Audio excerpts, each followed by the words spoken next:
বোন, আমি তোমাকে বলছি, একটা বোনের ইজ্জতের দাম কত সেটা যদি তুমি জানতে, তাহলে তোমার ইজ্জতকে তুমি অবাধ মিলিয়ে দিতে না।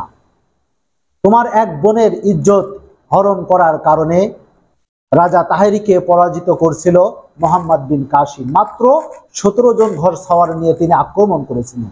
তোমাদের ইজ্জতের কত দাম। একজন নারী বনু কায়রুকার বাজারে গিয়েছে।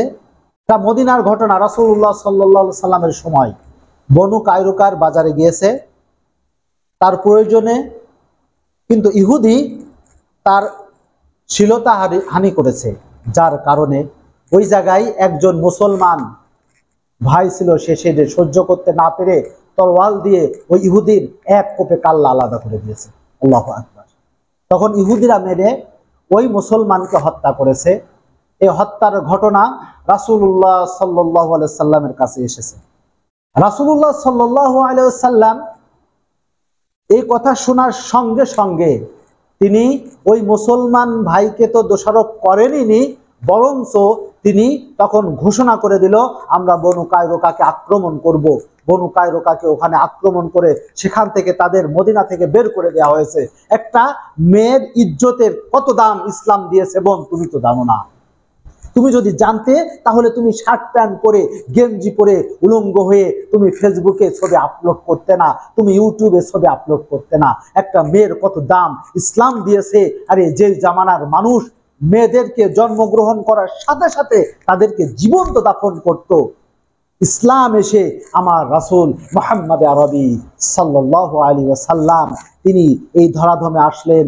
নবুয়তি পেয়ে তিনি যে কাজগুলো করলেন তার ভিতর ছিল যে কন্যা সন্তান জীবন্ত দাফন দেওয়াটা বন্ধ করতে হবে। তারাও মানুষ, তারাও বেঁচে থাকার অধিকার আছে, তাদের অধিকার কত দিয়েছে ইসলাম। আল্লাহু আকবার।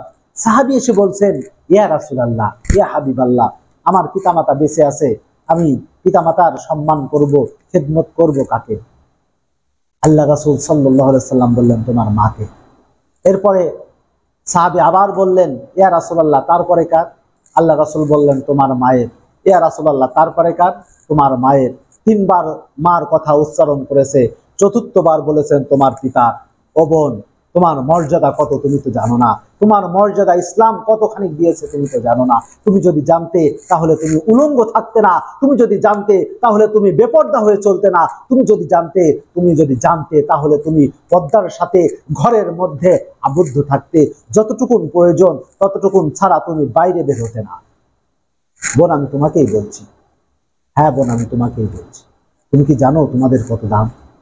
তোমাদের পেট থেকে এসেছে শাহজালাল, তোমাদের পেট থেকে এসেছে শাহ মাকদুম, তোমাদের পেট থেকে এসেছে 1,24,000 পয়গম্বর, 1,24,000 সাহাবী আজমাইন। তোমাদের পেট থেকে এসেছে আবু বকর সিদ্দিক রাদিয়াল্লাহু তাআলা আন, তোমাদের পেট থেকে এসেছে হযরত ওমর, হযরত উসমান, হযরত আলী রাদিয়াল্লাহু তাআলা আলাইহিম আজমাইন।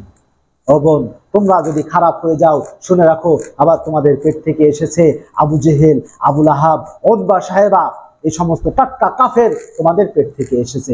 এই জন্য তুমি সিলেক্ট করো, তুমি কি হবে? তুমি শাহজালালের মা হতে চাও, নাকি তুমি আবু জেহেলের মা হতে চাও? বোন, তুমি যেভাবে চলছো এভাবে ইসলাম স্বীকৃতি দেয় না।